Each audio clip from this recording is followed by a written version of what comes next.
Student की हाल है जी। मैं Raman Scope Academy Gurdaspur class 9th biology का साडा यूनिट चल रहा सी the functional unit of life. अज इहदा लास्ट पार्ट कर जा रहे सी।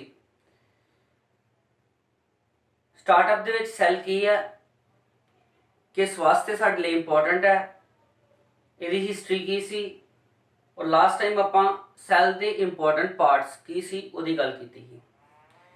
हुण आपां करन जा रहे हैं सैल दे विचले सैल ऑर्गेनल्स।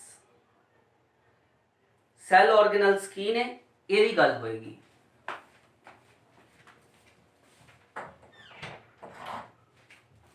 बेटा सानू पता कि सैल जिहड़ा वा एक सिंगुलर बॉडी है जो कि बहुत सारे टास्क करता। रेस्पिरेशन ये अंदर होंगी है, डाइजेशन ये अंदर होंगी है, एनर्जी रिक्वायरमेंट है, प्रोटीन बना रहा, बहुत सारे काम है। क्योंकि किसी भी ऑर्गेनिज्म का सब तो छोटे तो छोटा हिस्सा होने के बावजूद भी यह उस ऑर्गेनिज्म के होने वाली सारिया प्रोसैसिस करता वा। हर एक प्रकार के सैल अपने अपने रिस्पैक्टिव फंक्शनस नू करते हैं। हुण यह फंक्शनस नू करने वास्ते इहदे विच बहुत सारे स्मॉलर यूनिट होने चाहिए आ जो कि उन्होंने इस चीज़ नू करन। उही स्मॉलर यूनिट किसी सैल दे सैल ऑर्गेनल्स कहवांदे ने। सो की है साडे कोल हैगा अज दा topic cell organelles. Cell organelles वो स्मॉलर पार्ट जो कि सैल दे अंदर है, फ्लोट करते पे आ प्रोटोप्लाज्मा दे अंदर ते अपने अपने काम करते हैं, उन्होंने बोलते हैं सैल ऑर्गेनल्स। ते आज दा साडा सब तो पहला सैल ऑर्गेनल है। जे गल करिए सैल ऑर्गेनल ते की है, ए वेल मैम्ब्रेन बाउंड पार्ट्स ने सैल दे अंदर जिन्हां दे विच सैल जेड़ा वा वो अलग अलग एक्टिविटीज करन च कामयाब होंदा। सैल दी जिन्नी भी कंपलैक्सिटी है कि सैल की फंक्शनैलिटी है ओदी वो डिपेंड करदा वा सैल ऑर्गेनल्स ते साडा अज दा सब तो पहला सैल ऑर्गेनल है वैक्यूल्स।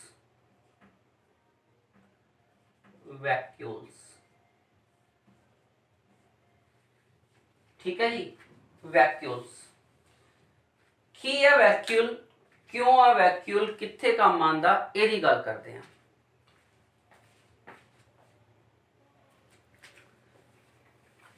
वैक्यूल जो है वो एक स्टोरेज यूनिट है। ठीक है,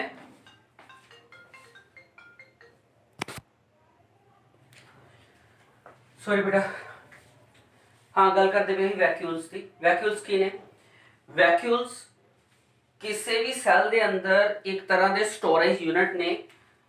ठीक है, एक तरह का इन्हां दा काम हैगा स्टोर करना। इन्हां दे विच हो सकदा कोई सॉलिड और या कोई लिक्विड तरह का मटीरियल जिहड़ा वा वो स्टोर होए। ठीक है, मैम्ब्रेन बाउंड हुंदे ने भी, मैम्ब्रेन बाउंड हुंदे ने और यह असेंशियल पार्ट ने किसी भी सैल का असेंशियल पार्ट ने यह किसी सैल विच अवेलेबल हुंदे ने। हुण गल आंदी है वैक्यूल्स की टाइप की। देखो बेटा साडे कोल सैल जिहड़े बेसिकली दो तरह के आ जिहदे ते आपां स्टडी करनी आ। एक हुंदा एनीमल सैल, एक हुंदा प्लांट सैल।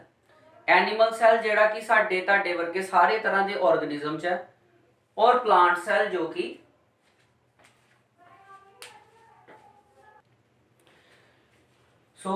एक एनीमल सैल और एक प्लांट सैल। ठीक है, दोनों दे विच ही मौजूद ने पर दोनों दे विच किते ना किते इन्हां दा डिफरेंस है। Animal cell and in plant cell. ये गल करिए एनिमल सेल दी ते एनिमल सेल दे विच इन्हां दा साइज हुंदा स्मॉल। ठीक है, और होर ते होर ए टेंपरेरी हुंदे ने। ठीक, टेंपरेरी मतलब जदों इन्हां दी रिक्वायरमेंट हुंदी है उस वेले सैल दे विच आ जांदे ने या शो होंदे ने, अदरवाइज है बहुत मिन्यूट साइज होंदे ने। ते तीसरी जिहड़ी खास गल हैगी आ इन्हां दे विच स्टोर हुंदा की भला ग्लूकोज, ग्लाइकोजन एंड प्रोटीन। देखो सैल की रिक्वायरमेंट वास्ते कि सैल अपनी एक्टिविटीज करता वा उहदे लई प्रोटीन बहुत जरूरी है, ग्लाइकोजन, ग्लूकोज एनर्जी सोर्सेज ने बहुत जरूरी है। ते यह सारे का सारा तुहाडे सैल दे विच किस जगह ते वैक्यूल दे विच स्टोर हुंदा, इसे करके इहनूं स्टोरेज यूनिट कहा गया। पर जे आपां गल करिए प्लांट सैल दी ते प्लांट सैल दा जिहड़ा वैक्यूल है थोड़ा डिफरेंट है as compared to animal cell. इहदा जिहड़ा साइज है वह वड्डा हुंदा वैक्यूल दा। अगर गल करिए टैंपरेरी, नहीं जी यह तुहाडे कोल परमानेंट अवेलेबल हुंदे ने इन प्लांट सैल वैक्यूल्स, ठीक है। और एक होर खास गल कि ਇਹਦੇ ਵਿੱਚ ਜਿੱਥੇ ਉਹ ਸਟੋਰ ਕਰਨ ਡਿਆ ਗਲੂਕੋਜ਼, ਗਲਾਈਕੋਜਨ ਤੇ ਪ੍ਰੋਟੀਨ, ਇਨ ਐਨੀਮਲਸ ਇਹ ਸਟੋਰ ਕਰਦੇ ਨੇ amino acids, sugars and some organic acids। Plant cell की स्टोर करता है, प्लांट सेल दे विच वैक्यूल की स्टोर करता है, वैक्यूल स्टोर करता amino acids, sugar, organic acids. असल दे विच इन्हां नूं एक नाम दिता जांदा और ओहदा नाम हैगा सेल सैप। आपां कहने आ कि जेड़ा प्लांट सेल दे विच वैक्यूल है वो सेल सैप नूं स्टोर करता है, that is called cell sap, ठीक। और गल की गई साडे कोल साइज दी, जे गल करिए साइज दी ते प्लांट सेल दे वैक्यूल एक हिसाब दे उस सैल दे विचों सब तो वड्डा पार्ट है। कल मैं तुहानूं न्यूक्लियस दी गल कीती सी ते मैं कहा ही कि सैल दे विच सब तो वड्डा पार्ट जिहड़ा वा वो न्यूक्लियस हुंदा, बट एनिमल सैल च प्लांट सैल दे विच सब तो वड्डा पार्ट जिहड़ा वा वो वैक्यूल हुंदा। और यह इन्ना ज़्यादा वड्डा हो सकदा कि इहदे करके ਜਿਹੜੀ प्लांट सैल ਦੇ ਵਿੱਚ न्यूक्लियस ਦੀ पोजीशन है वो भी डिसप्लेस हो जाती है ਜਦੋਂ ਇਹ फैलदा वा ਤੇ ਇਹਦੀ ਫਲਾਵਟ ਇੰਨੀ ਜ਼ਿਆਦਾ ਹੁੰਦੀ ਹੈ कई बार तो 90% तक ਜਿਹੜਾ वॉल्यूम है वो ऑक्यूपाइड कर ਲੈਂਦਾ ਵਾ प्लांट सैल ਵਿੱਚ। कौन भला वैक्यूल। सो ਇਹੀ ਤੁਹਾਡੇ ਕੋਲ वैक्यूल, ਇਹਨੂੰ नोट करो ਛੇਤੀ ਨਾਲ, ठीक है। चलिए गावती बेटा, चलो नेक्स्ट ऑर्गेनल है साडे कोल एंडोप्लाज्मिक रेटिकुलम। ये भी बहुत इंपॉर्टेंट है। असी पढ़ते पे हैं सैल ऑर्गेनल्स, सैल दे वो हिस्से जो कि अलग अलग फंक्शनैलिटी करते हैं। एंडोप्लाज्मिक रेटिकुलम, एंडोप्लाज्मिक रेटिकुलम, इन्हों पर शॉर्ट फॉर्म च ER लिखांगे, endoplasmic reticulum. So first of all ते यह गल आंदी है कि है भी सेम उस तरह ही मैम्ब्रेन बाउंड ऑर्गेनल है, मैम्ब्रेन बाउंड ऑर्गेनल, ठीक। अगर गल की जाए कि ਇਹਦਾ स्ट्रक्चर किस तरह का बेटा, ਇਹਦਾ स्ट्रक्चर है large network of sheets and tubes.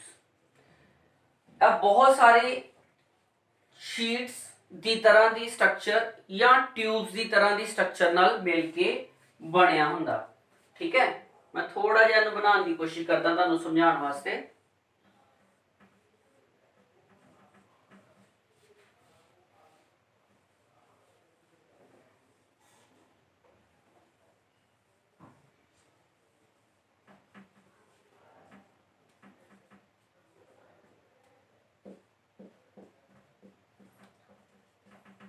Nucleus,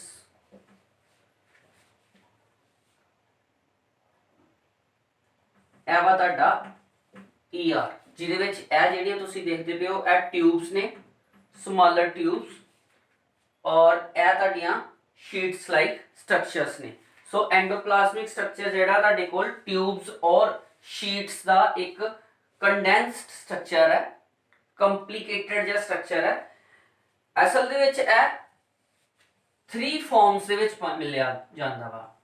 it has 3 farms, 3 ਤਰ੍ਹਾਂ ਦਾ ਹੁੰਦਾ ਹੈ। 3 तरह का किस तरह का, ਇਹਦੇ ਵਿੱਚ ਹੋ ਸਕਦੀਆਂ ਲੌਂਗ ਟਿਊਬਸ ਹੋਣ, ਕਿਉਂਕਿ ਕੰਸਿਸਟ ਕਰਦੀਆਂ ਲੌਂਗ ਟਿਊਬਸ। ਇਹਦੇ ਵਿੱਚ ਹੁੰਦੇ ਨੇ ਵੈਸਿਕਲਸ,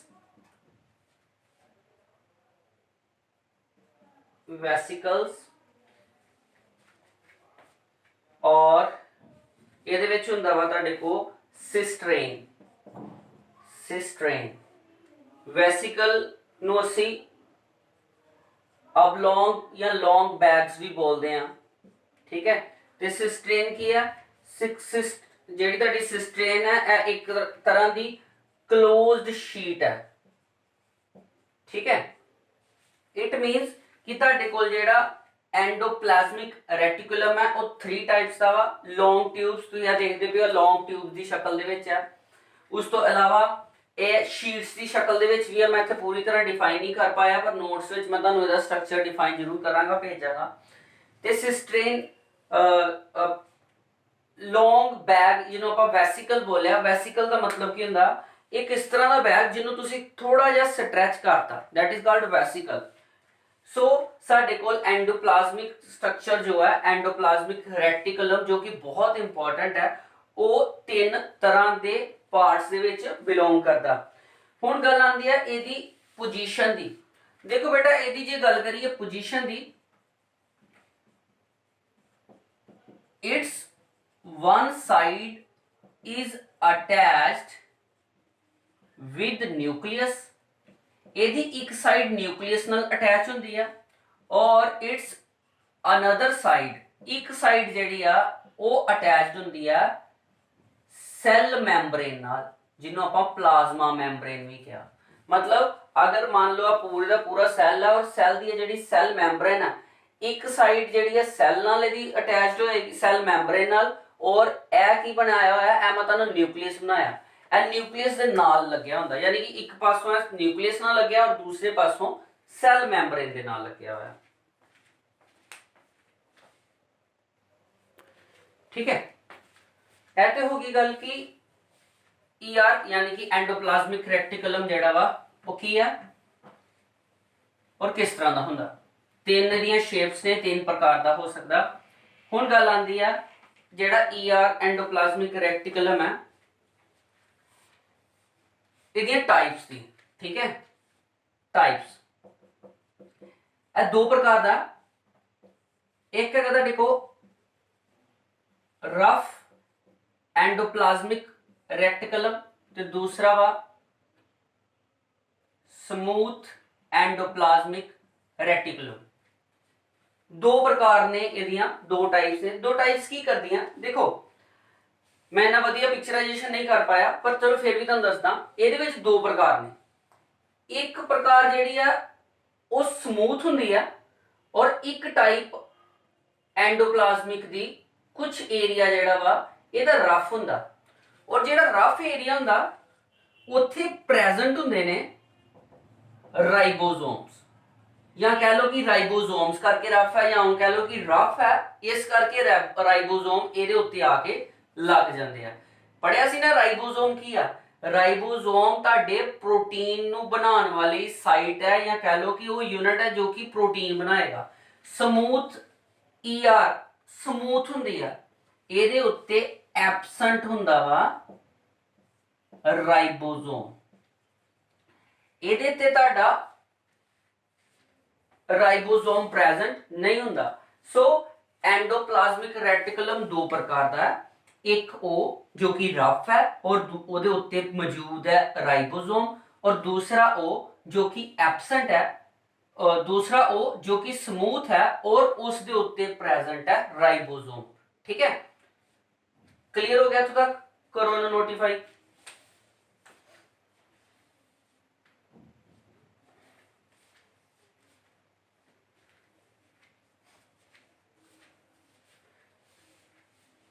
ਹੁਣ ਗੱਲ ਆ ਜਾਂਦੀ ਹੈ ਤੁਹਾਡੇ ਕੋਲ ਕਿ ਐਂਡੋਪਲਾਜ਼ਮਿਕ ਰੈਟੀਕੂਲਮ ਦਾ ਕੰਮ ਕੀ ਹੈ, ਸਾਡੇ ਵਾਸਤੇ ਕਿੱਥੇ ਹੈਲਪਫੁਲ ਹੈ, ਸੈੱਲ ਲਈ ਇਹਦੀ ਕੀ ਐਕਟੀਵਿਟੀ ਆ। ਦੇਖੋ ਬਹੁਤ ਹੀ ਜ਼ਿਆਦਾ ਫੰਡਾਮੈਂਟਲ ਐਕਟਿਵ ਯੂਨਿਟ ਹੈ, ਸਬ ਯੂਨਿਟ ਹੈ ਕਾਦਾ? ਸੈੱਲ ਦਾ। ਸੈੱਲ ਦੇ ਅੰਦਰ ਹੈ, ਉਹਦਾ ਆਰਗਨਲ ਹੈ, ਤੇ ਇਹਦੇ ਮੇਨ ਕੰਮ ਕੀ ਆ? ਦਾ ਫੰਕਸ਼ਨਸ ਆਫ ER ਐਂਡੋਪਲਾਜ਼ਮਿਕ ਰੈਟੀਕੂਲਮ। ਇਹਦਾ ਫੰਕਸ਼ਨ ਕੀ ਆ? ਇਹਦਾ ਪਹਿਲਾ ਫੰਕਸ਼ਨ ਹੈਗਾ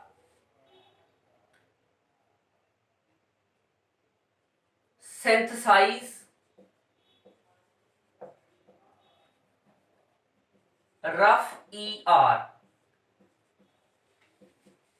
synthesize proteins।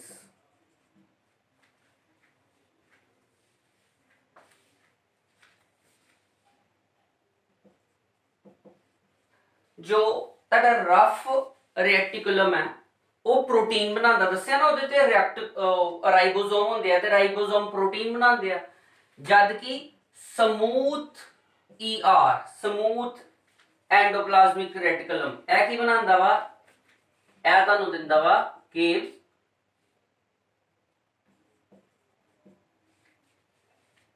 ਫੈਟ ਮੋਲੀਕਿਊਲਸ, ਇਹ ਤੁਹਾਨੂੰ ਪ੍ਰੋਵਾਈਡ ਕਰਵਾਉਂਦਾ।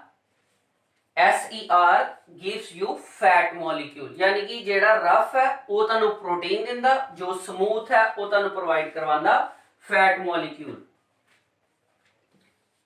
ER shows membrane biogenesis, मतलब ਜਿਹੜੀ ਤੁਹਾਡੀ ਸੈੱਲ ਦੀ ਮੈਂਬਰੇਨ ਹੈ ਜਿਹਨੂੰ ਆਪਾਂ ਪਲਾਜ਼ਮਾ ਮੈਂਬਰੇਨ ਕਹਿੰਦੇ ਆ, ਉਹ ਪਲਾਜ਼ਮਾ ਮੈਂਬਰੇਨ ਬਣਾਉਣ ਦਾ ਕੰਮ ਤੁਹਾਡਾ ਕੌਣ ਕਰਦਾ ਪਿਆ, ER ਯਾਨੀ ਕਿ ਐਂਡੋਪਲਾਜ਼ਮਿਕ ਰੈਟੀਕੂਲਮ। ਇਹ ਮੈਂਬਰੇਨ ਬਣਾਉਂਦਾ ਉਹ ਮੈਂਬਰੇਨ ਜਿਹਦੇ ਨਾਲ ਸੈੱਲ ਕਵਰ ਹੁੰਦਾ, ਜਿਹਦੇ ਕਰਕੇ ਸਾਈਟੋਪਲਾਜ਼ਮਾ ਸੈੱਲ ਦੇ ਅੰਦਰ ਰਹਿੰਦਾ ਔਰ ਸੈੱਲ ਬਾਹਰ ਦੀਆਂ ਚੀਜ਼ਾਂ ਤੋਂ ਪ੍ਰੋਟੈਕਟਿਵ ਰਹਿੰਦਾ। ਉਸ ਮੈਂਬਰੇਨ ਨੂੰ ਬਣਾਉਣ ਦਾ ਕੰਮ ਐਂਡੋਪਲਾਜ਼ਮਿਕ रेटिकुलम द्वारा किया जाता, जो कि बहुत इंपॉर्टेंट है।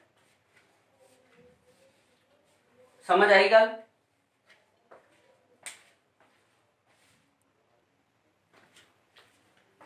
It shows biogenesis, membrane biogenesis, मतलब दस्या तुहानू कि सैल दे इर्द गिर्द जिहड़ी सैल मैम्ब्रेन है उन्होंने बनाने का काम भी ER करता। होर इहदा की काम हैगा, होर इहदा काम हैगा protein and lipids, proteins and lipid act as enzymes and hormones। देखो जेड़े प्रोटीन और लिपिड जो बनाया जा रहा है को राइबोसोम द्वारा, जो कि ER ਦੇ ਉੱਤੇ मौजूद ਹੁੰਦਾ, ਉਹ ਪ੍ਰੋਟੀਨ ਤੇ ਲਿਪਿਡ ਹੀ ਸਾਡੇ ਸਰੀਰ ਦੇ ਵਿੱਚ ਜੋ ਐਂਜ਼ਾਈਮਸ ਨੇ ਜਾਂ ਹਾਰਮੋਨਸ ਨੇ ਉਹ ਬਣਾਉਣ ਦਾ ਕੰਮ ਕਰਦੇ, ਉਹਨਾਂ ਦੀ ਤਰ੍ਹਾਂ ਐਕਟ ਕਰਦੇ ਆ। ਕਿਉਂਕਿ ਐਂਜ਼ਾਈਮਸ ਕੀ ਨੇ, ਐਂਜ਼ਾਈਮਸ ਪ੍ਰੋਟੀਨ ਨੇ, ਜਾਂ ਹਾਰਮੋਨਸ ਕੀ ਨੇ, ਉਹ ਵੀ ਪ੍ਰੋਟੀਨ ਹੀ ਹੈ। ਸੋ ਇਹ ਪ੍ਰੋਟੀਨ ਜਿਹੜੇ ਸਪੈਸਿਫਿਕ ਟਾਈਪ ਆਫ ਪ੍ਰੋਟੀਨ ਹੈਗੇ ਨੇ ਜਾਂ ਲਿਪਿਡ ਨੇ, ਉਹਨਾਂ ਨੂੰ ER ਦੇ ਉੱਤੇ ਬਣਾਇਆ ਜਾਂਦਾ। So again it is helpful because it gives enzymes and hormones. ER set a channel between cytoplasma and nucleus।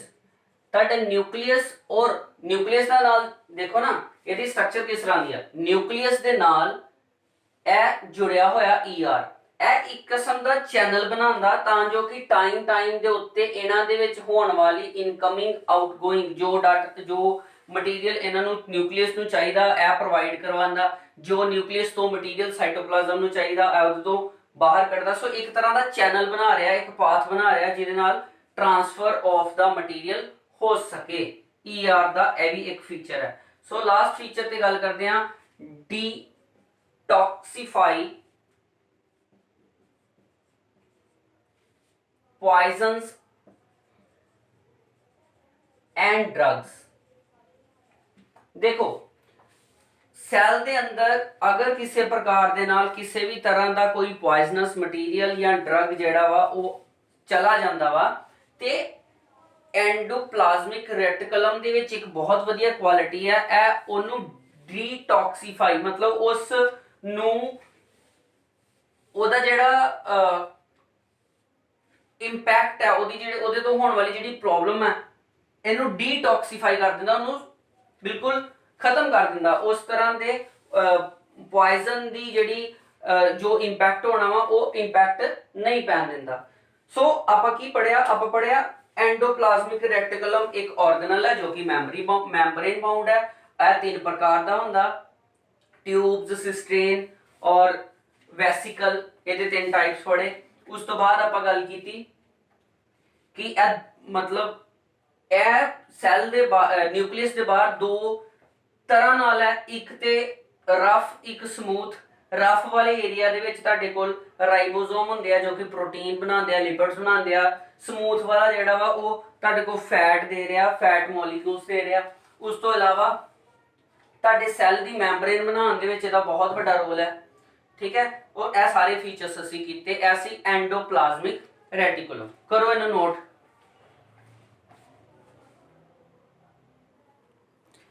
ठीक है जी, ठीक है। हुण आगे चलते हैं, नैक्सट सैल ऑर्गेनल करन जा रहे हैं जिहदा नाम है गोल्जी अपॉर्टस।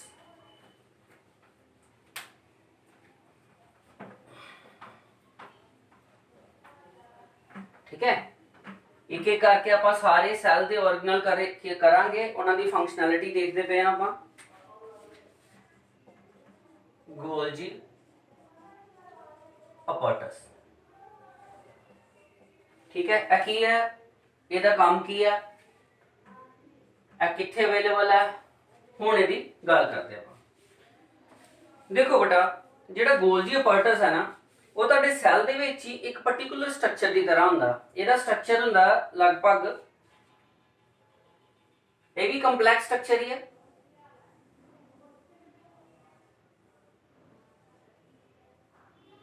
जिहदे विच फिर तो एक बारी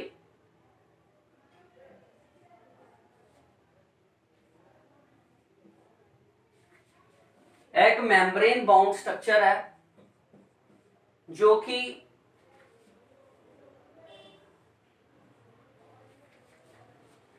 मैम्ब्रेन बाउंड स्ट्रक्चर है जो कि उसी तरह ही है पहले वांगी कि जिस तरह तो ही एंडोप्लाज्मिक रेटिकुलम किया वो एक कंपलैक्स स्ट्रक्चर ही, ਇਹਦਾ स्ट्रक्चर भी कंपलैक्स ही है।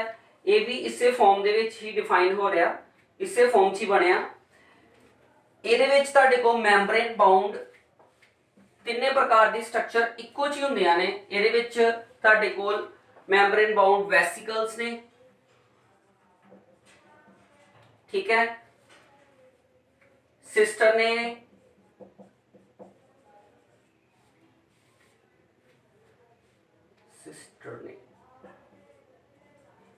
ठीक,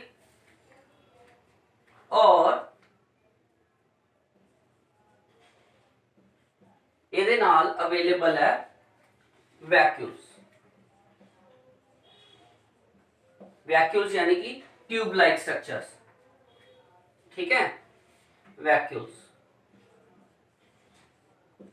यानी कि एक बार फिर ਇਹਦੇ ਵਿੱਚ एक कंडेंस्ड स्ट्रक्चर है ਜਿਹਦੇ ਵਿੱਚ वैसिकल्स, ठीक, और सिस्टेन वैक्यूल्स ने। सिस्टेन ਤੁਹਾਨੂੰ ਦੱਸਿਆ ਹੀ एक तरह की इदां दी अरेंजमेंट। देखो जिस तरह तुसी एक कपड़ा फोल्ड करते हो, ठीक है, एक कपड़ा फोल्ड करते हो, फिर दूसरा उत्ते फोल्ड लगाते हो, तीसरा फोल्ड लगाते हो, चौथा फोल्ड लगाते हो, उस स्ट्रक्चर को आप सिस्टेन स्ट्रक्चर बोलते हैं, ठीक है, सिस्टरनेस स्ट्रक्चर, ठीक है। और वैसिकल की मैं तुहानू गल दसी ही कि एक अगर एक बैग नूं असीं खिच दिंदे आ, एक बैग उहनूं खिच दिंदे आ ते जिहड़ी स्ट्रक्चर बनेगी वो तुहाडी एक वैसिकल स्ट्रक्चर बन जाएगी। उसी तरह वैक्यूल स्ट्रक्चर एक ट्यूब की तरह स्ट्रक्चर है। सो यह तुहाडे वैक्यूल हो गए, यही तुहाडे इहदे विच है जिहड़े नीचे तुसीं परत दर परत देखदे पे हो, यह तुहाडे कोल सिस्टरनेस स्ट्रक्चर हो गई।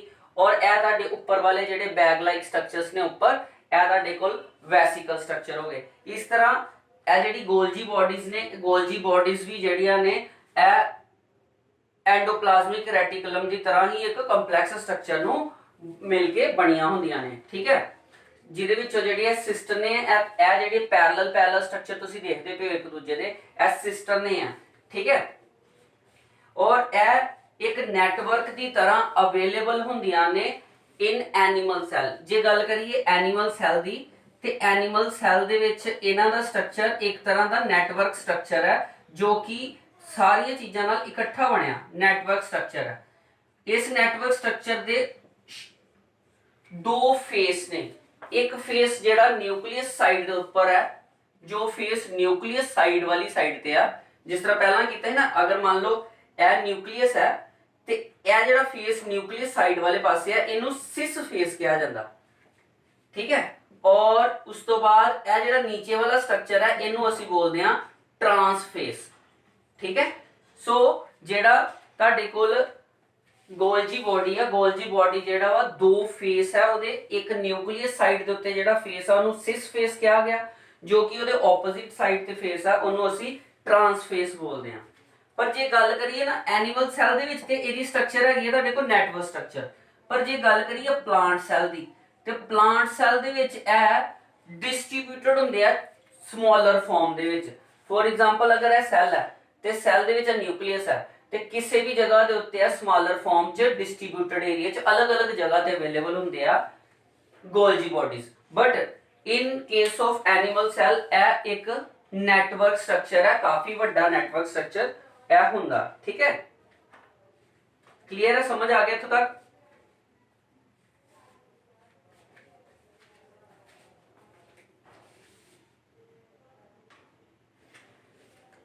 ਹੁਣ ਗੱਲ ਕਰਦੇ ਹਾਂ ਅਸੀਂ ਇਹਨਾਂ ਦੇ ਫੰਕਸ਼ਨਸ ਦੀ, ਠੀਕ ਹੈ, ਕਿ ਗੋਲਜੀ ਬੋਡੀਜ਼ ਦਾ ਫੰਕਸ਼ਨ ਕੀ ਆ। ਮੈਂ ਦੱਸ ਦਿੱਤਾ ਕਿ ਕੰਪਲੈਕਸ ਸਟਰਕਚਰ ਹੈ, ਮੈਂਬਰੇਨ ਬਾਉਂਡ ਹੈ। ਐਨੀਮਲ ਸੈੱਲ ਦੀ ਗੋਲਜੀ ਬੋਡੀਜ਼ ਅਲੱਗ ਤਰ੍ਹਾਂ ਦੀਆਂ ਹੁੰਦੀਆਂ ਨੇ ਔਰ ਪਲਾਂਟ ਸੈੱਲ ਦੀ ਅਲੱਗ ਤਰ੍ਹਾਂ ਦੀਆਂ। ਹੁਣ ਗੱਲ ਕਰਦੇ ਹਾਂ ਫੰਕਸ਼ਨੈਲਿਟੀ ਕੀ ਹੈ ਗੋਲਜੀ ਬੋਡੀ ਦੀ। ਦੇਖੋ ਇਹਨੂੰ ਇੱਕ ਪ੍ਰਕਾਰ ਦਾ ਸਟੋਰਡ ਔਰ ਮੋਡੀਫਿਕੇਸ਼ਨ ਯੂਨਿਟ ਦਾ ਨਾਮ ਦਿੱਤਾ ਜਾਂਦਾ, ਕਿਉਂਕਿ ਇਹ ਕੀ ਕਰਦਾ ਵਾ, ਇਹ ਕਰਦਾ modify the material given by nucleus। Nucleus ਮੈਂ ਤੁਹਾਨੂੰ ਦੱਸਿਆ ਨਾ ਕਿ ਇਹਦਾ ਜਿਹੜਾ ਸਿਸ ਪਾਰਟ ਹੈ ਉਹ ਨਿਊਕਲੀਅਸ ਦੇ ਵਾਲੇ ਪਾਸੇ ਹੁੰਦਾ, ਠੀਕ ਹੈ। ਨਿਊਕਲੀਅਸ ਦੀ ਸਾਈਡ ਤੇ ਸਿਸ ਪਾਰਟ ਹੁੰਦਾ ਜਾਂ ਕਹ ਲਓ ਫੇਸ ਵਾਲਾ ਪਾਰਟ ਹੈ, ਔਰ ਜੋ ਉਹਦਾ ਟਰਾਂਸ ਪਾਰਟ ਹੈ ਉਹ ਉਹਦੇ ਆਪੋਜ਼ਿਟ ਹੁੰਦਾ ਮੈਂਬਰੇਨ ਵਾਲੀ ਸਾਈਡ ਤੇ। ਸੋ ਇਹ ਕੀ ਕਰਦਾ, ਇਹ ਨਿਊਕਲੀਅਸ ਤੋਂ ਜੋ ਵੀ ਮਟੀਰੀਅਲ ਲੈਂਦਾ ਇਹਨੂੰ ਹੋਲਡ ਕਰਦਾ ਔਰ ਆਪਣੇ ਅੰਦਰ ਹੁੰਦਾ ਹੋਇਆ ਉਹ ਮਟੀਰੀਅਲ ਗੋਲਜੀ ਬੋਡੀ ਤੋਂ ਹੁੰਦਾ ਹੋਇਆ ਤੇ ਟਰਾਂਸਪੋਰਟ ਤੋਂ ਬਾਹਰ ਆ ਜਾਂਦਾ।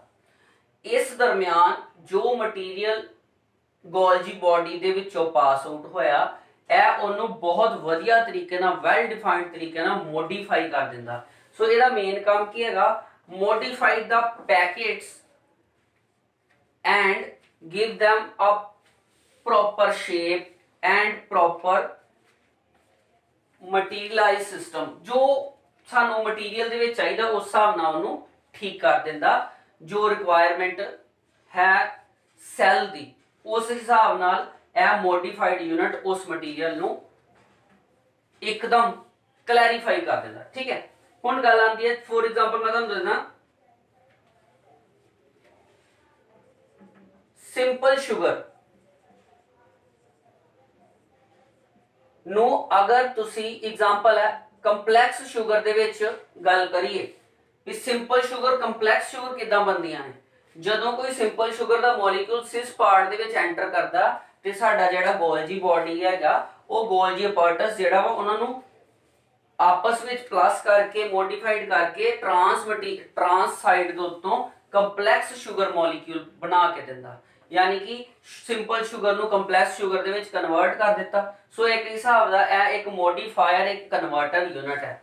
ਇੱਕ ਹੋਰ ਖਾਸ ਇਹਦੀ ਗੱਲ ਮੰਨੀ ਜਾਂਦੀ ਹੈ ਕਿ ਜਿਹੜੇ ਸਾਡੇ ਕੋਲ ਲਾਈਜ਼ੋਜ਼ੋਮ ਹੈ, ਠੀਕ ਹੈ, ਲਾਈਜ਼ੋਜ਼ੋਮਸ, ਇਹ ਲਾਈਜ਼ੋਜ਼ੋਮਸ ਜਿਹੜੇ ਨੇ ਇਹਨਾਂ ਨੂੰ ਬਣਾਉਣ ਦਾ ਕੰਮ, ਲਾਈਜ਼ੋਜ਼ੋਮਸ ਫਾਰਮੇਸ਼ਨ ਦਾ ਕੰਮ ਵੀ ਸਾਡਾ ਗੋਲਜੀ ਬੋਡੀ ਹੀ ਕਰਦਾ। ਹੁਣ ਲਾਈਜ਼ੋਜ਼ੋਮਸ ਕੀ ਨੇ ਇਹਦੇ ਤੇ ਆਪਾਂ ਹੁਣ ਗੱਲ ਕਰਦੇ ਹਾਂ। ਲਾਈਜ਼ੋਜ਼ੋਮ ਜੋ ਕਿ ਅਨਦਰ ਆਰਗੇਨਲ ਹੈ ਸੈੱਲ ਦਾ, ਉਹਨੂੰ ਬਣਾਉਣ ਦਾ ਕੰਮ ਵੀ ਗੋਲਜੀ ਅਪਾਰਟਸ ਹੀ ਕਰਦਾ, ਠੀਕ ਹੈ। ਇਹ ਇਹਦੇ ਫੰਕਸ਼ਨਸ ਨੇ, ਠੀਕ ਹੈ ਜੀ। ਹੁਣ ਕਰਦੇ ਹਾਂ ਨੈਕਸਟ ਸੈੱਲ ਆਰਗੇਨਲ ਤੇ ਨਾਮ ਹੈ ਇਹਦਾ ਮਿਟੋਕੌਂਡਰੀਆ। That is मिटोकॉन्ड्रियन। ठीक है, सेल ऑर्गेनल मिटोकॉन्ड्रिया।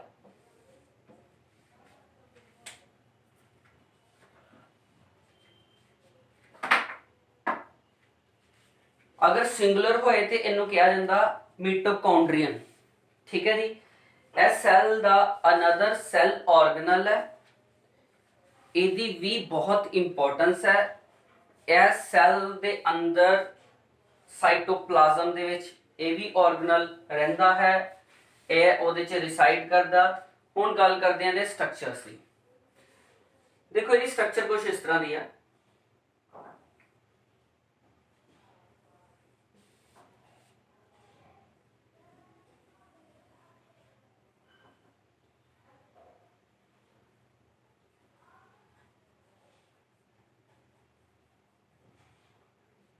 मैं अपने वालों बड़ी कोशिश की तुहानू स्ट्रक्चर वधिया बना के दसा।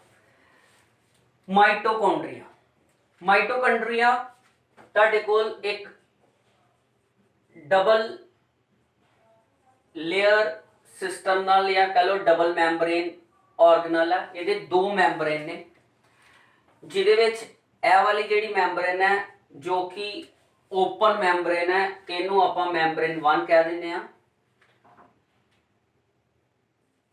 आउटर मैंब्रेन,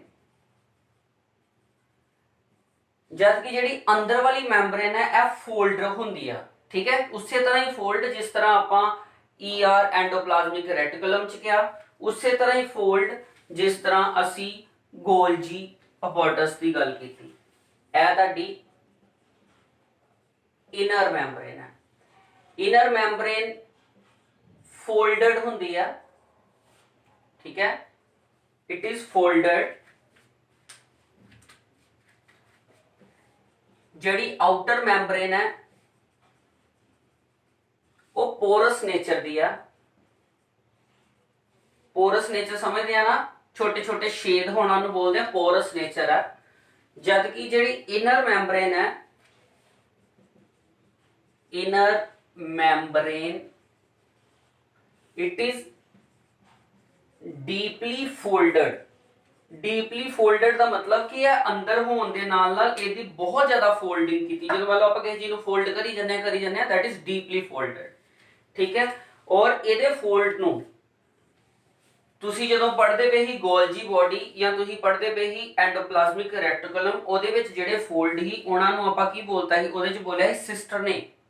इहदे विच इसदा नाम है एक फोल्ड का नाम की है, इहदे विच इहदे फोल्ड का नाम है cristae. Cristae the name of fold, एक फोल्ड का नाम इहदे विच इहनूं क्रिस्टी कहा जाता। ठीक है, सो इस फोल्ड करके नंबर ऑफ फोल्ड होने करके जिहड़ी तुहाडा इनर सरफेस एरिया वा, इनर सरफेस एरिया अब बहुत ज्यादा हुंदा आउटर सरफेस एरिया ते। क्यों? क्योंकि अगर तुसीं किसी चीज नूं बहुत ज्यादा फोल्ड कर दिता ना, बहुत जो फोल्ड नूं खोलोगे तो सरफेस एरिया बढ़ जाएगा। यह फोल्ड बहुत ज्यादा हुंदा अंदर वाला सरफेस एरिया, जो खोलांगे सो इहदा सरफेस एरिया जो है inner surface area is greater than outer surface area. एक होर खास गल माइटोकॉन्ड्रिया दी है कि it has its own DNA and ribosomes. इहदा अपना DNA और अपने राइबोसोम्स हुंदे आ, जिहदे करके जो एनर्जी रिक्वायरमेंट लई जो प्रोटीन है यह अपना प्रोटीन खुद बनाता। सो माइटोकॉन्ड्रिया जो है वो अपना प्रोटीन जो है वो खुद बनाने का काम करता। सो आप की पढ़िया, आप पढ़िया माइटोकॉन्ड्रिया, जिन्हों सिंगुलर नेम विच माइटोकॉन्ड्रियन बोलते हैं। यह एक डबल लेयर स्ट्रक्चर है, जिहदी बाहर वाली लेयर जिहड़ी आ आउटर मैंब्रेन ਉਹਦੇ ਵਿੱਚ पोरस नेचर ਹੁੰਦੀ है, और अंदर वाली लेयर जिहड़ी आ बहुत ज़्यादा डीपली फोल्डेड, बहुत फोल्ड ਹੁੰਦੇ ਆ। बहुत फोल्ड होने करके ਇਹਦਾ सरफेस एरिया ज़्यादा है बाहर वाले सरफेस एरिया तो। तीसरी ते खास गल जिहड़ी आ ਇਹਦੇ ਵਿੱਚ अपना DNA और अपने राइबोसोम्स ने, अपना DNA ते राइबोसोम्स होने करके यह खुद दा प्रोटीन बना सकता।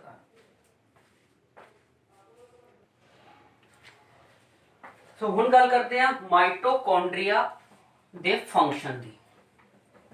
ਇਹ ਸਭ ਤੋਂ ਜ਼ਿਆਦਾ ਇੰਪੋਰਟੈਂਟ ਫੰਕਸ਼ਨਲ ਯੂਨਿਟ ਹੈ ਕਿਉਂਕਿ ਇਹਦੀ ਫੰਕਸ਼ਨੈਲਿਟੀ ਪੂਰੇ ਦੇ ਪੂਰੇ ਸੈੱਲ ਵਾਸਤੇ ਬਹੁਤ ਜ਼ਰੂਰੀ ਹੈ। ਕਿਉਂ ਜ਼ਰੂਰੀ ਹੈ ਮੈਂ ਪ੍ਰੋਸੈਸ ਨਾਲ ਦੱਸਦਾ। ਦੇਖੋ ਬੇਟਾ, ਮਾਈਟੋਕੌਂਡਰੀਆ ਕੀ ਕਰਦਾ, ਜੋ ਵੀ ਫੂਡ ਸਟਫ ਹੈ ਉਹਨੂੰ ਇਨਟੇਕ ਕਰਦਾ, ਨਾਲ ਲੈਂਦਾ ਐਂਜ਼ਾਈਮ, ਠੀਕ, with the help of enzyme ਇਹ ਕੀ ਕਰਦਾ, ਫੂਡ ਸਟਫ ਨੂੰ ਇਨਟੇਕ ਕਰਦਾ ਔਰ ਉਸ ਤੋਂ ਬਾਅਦ ਬਾਹਰੋਂ ਇਨਟੇਕ ਕਰਦਾ ਆਕਸੀਜਨ। ਇਸ ਪ੍ਰੋਸੈਸ ਨੂੰ ਆਕਸੀਜਨ ਦੀ ਮਦਦ ਨਾਲ ਫੂਡ ਨੂੰ ਜਦੋਂ ਉਹ ਆਕਸੀਡਾਈਜ਼ ਕਰਦਾ ਤੇ ਪ੍ਰੋਸੈਸ ਨੂੰ ਬੋਲਦੇ ਆ ਆਕਸੀਡੇਸ਼ਨ। ਉਸ ਵੇਲੇ ਹੁੰਦੀ ਆ ਆਕਸੀਡੇਸ਼ਨ। ਫੂਡ ਸਟਫ एंजाइम की मदद नाल in the presence of oxygen की दिंदे आ, कार्बन डाइऑक्साइड प्लस वाटर। ठीक है, इस प्रोसेस ਨੂੰ ਆਪਾਂ ਪਤਾ ਕੀ ਬੋਲਦੇ ਆ, ਇਹਨੂੰ ਬੋਲਦੇ ਆ ਸੈਲੂਲਰ ਰੈਸਪੀਰੇਸ਼ਨ। यानी कि ਸਾਡਾ ਮਾਈਟੋਕੌਂਡਰੀਆ ਸੈਲੂਲਰ ਰੈਸਪੀਰੇਸ਼ਨ ਕਰਦਾ।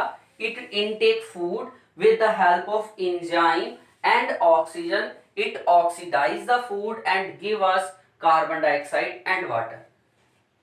कार्बन डाइऑक्साइड और वाटर प्लस प्लस प्लस ਇਹਦੇ ਨਾਲ ਸਾਨੂੰ ਸਭ ਤੋਂ ਖਾਸ ਚੀਜ਼ ਮਿਲਦੀ ਆ એનર્ਜੀ। એનર્ਜੀ ਕੀ in the form of ATP molecule, adenosine triphosphate molecule. ਸਾਡੀ ਜਿੰਨੀ ਵੀ એનર્ਜੀ ਸੈੱਲ ਨੂੰ ਚਾਹੀਦੀ ਹੁੰਦੀ ਆ ਉਹ ਸਾਰੀ ਦੀ ਸਾਰੀ એનર્ਜੀ ਸੈਲੂਲਰ ਰੈਸਪੀਰੇਸ਼ਨ ਕਰਕੇ ATP ਮੋਲੀਕਿਊਲਸ ਦੇ ਵਿੱਚ ਮਾਈਟੋਕੌਂਡਰੀਆ ਦੇ ਰਿਹਾ। इस करके इनू पावर हाउस ऑफ सैल का नाम भी दिता जाता। यह क्वेश्चन इंपॉर्टेंट है 9th क्लास के हिसाब नाल।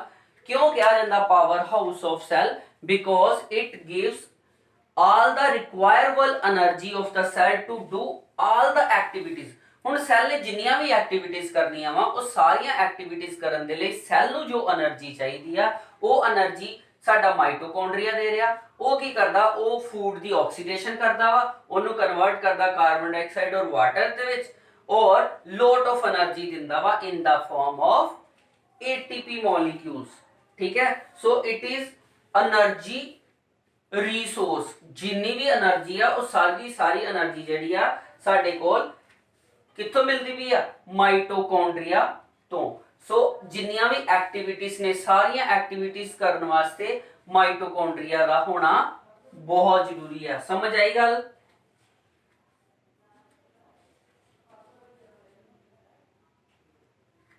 ਮਾਈਟੋਕੌਂਡਰੀਆ ਕੀ ਕਰਦਾ ਪਿਆ ਪਤਾ ਚੱਲ ਗਿਆ।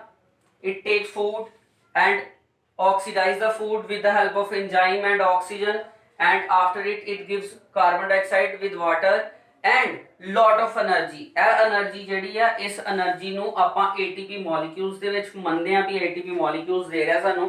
ਉਹ ATP molecule ਬਾਅਦ ਵਿੱਚ ਸੈੱਲ ਨੂੰ ਮਿਲ ਜਾਂਦੇ ਆ in the form of energy। Cell ਆਪਣੀ ਸਾਰੀ ਐਕਟੀਵਿਟੀਜ਼ ਜਿਹੜੀ ਆ ਇਸੇ ਥਰੂ ਕਰਦਾ।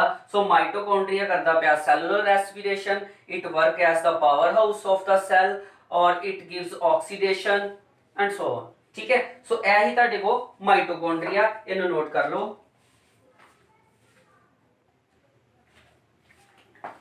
तो ਹੁਣ ਆਨੇ ਆ ਇੱਕ ਤੋਂ ਨੈਕਸਟ ਆਰਗੇਨਲਸ ਤੇ ਔਰ ਉਹ ਲਾਸਟ ਆਰਗੇਨਲ ਹੈ, ਲਾਸਟ ਖਤਮ,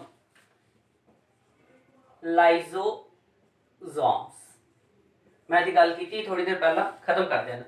की है लाइसोसोम? यह भी एक सैल का ऑर्गेनल सिस्टम है जो कि सिंगल मैम्ब्रेन बाउंड है। ठीक है, यह भी सिंगल मैम्ब्रेन बाउंड है। स्फेरिकल सैक लाइक स्ट्रक्चर है दी। सैक समझते हैं जिहदे विच कोई चीज हो सकती है। Spherical sac-like structure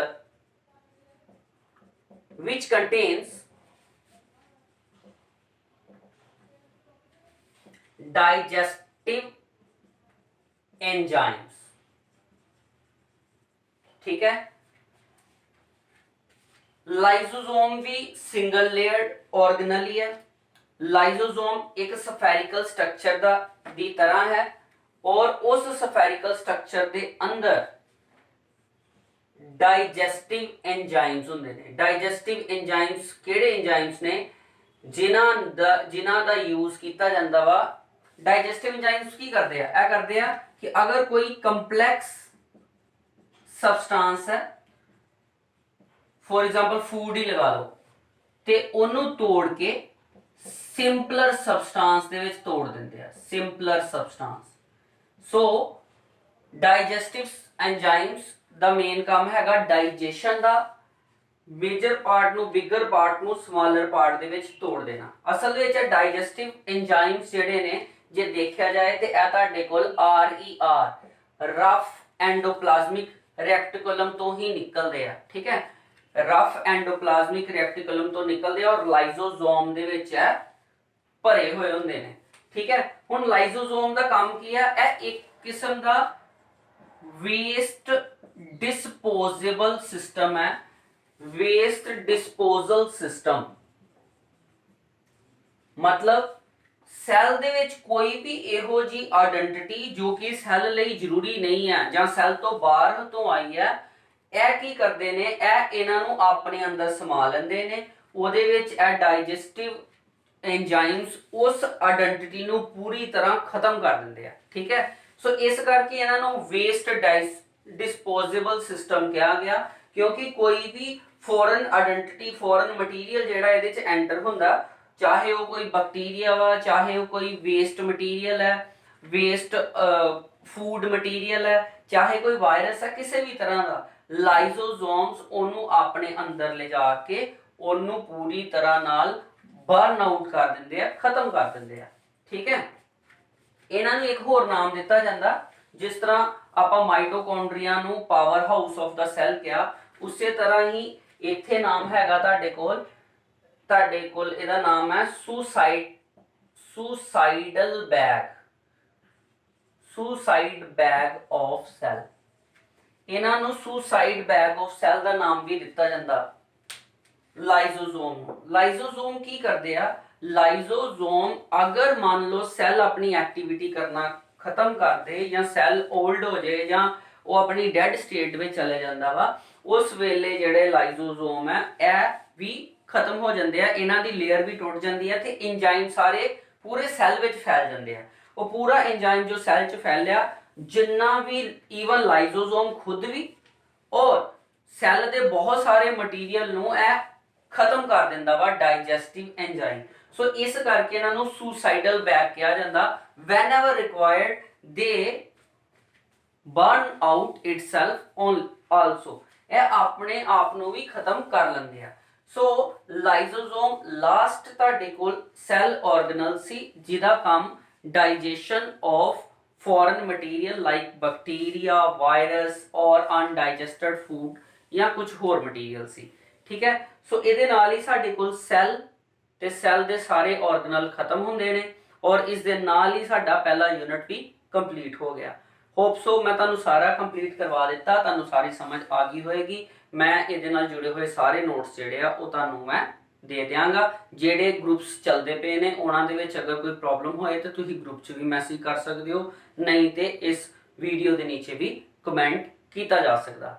ਠੀਕ ਹੈ ਬੇਟਾ ਜੀ, ਇੱਕ ਵਾਰ ਫਿਰ ਤੋਂ ਤੁਹਾਡੇ ਇੱਕ ਅਪੀਲ ਕਰਨ ਜਾ ਰਿਹਾ ਪੁੱਤਰ, ਕੋਸ਼ਿਸ਼ ਕਰੋ ਕਿ ਜਿਹੜੇ ਸਟੂਡੈਂਟ ਤੁਹਾਡੇ ਨਾਲ ਪੜ੍ਹਦੇ ਆ ਉਹਨਾਂ ਨੂੰ ਪਲੀਜ਼ ਇਹ ਵੀਡੀਓਜ਼ ਸ਼ੇਅਰ ਕਰੋ, ਤਾਂ ਜੋ ਕਿ ਅਗਰ ਮੈਂ ਥੋੜਾ ਵਧੀਆ ਕਰਵਾ ਰਿਹਾ ਤੇ ਇਹ ਬੈਨੀਫਿਟ ਸਾਰਿਆਂ ਨੂੰ ਮਿਲੇ ਔਰ ਸਾਡਾ ਗਰੁੱਪ ਥੋੜਾ ਇਨਲਾਰਜ ਹੋਏ।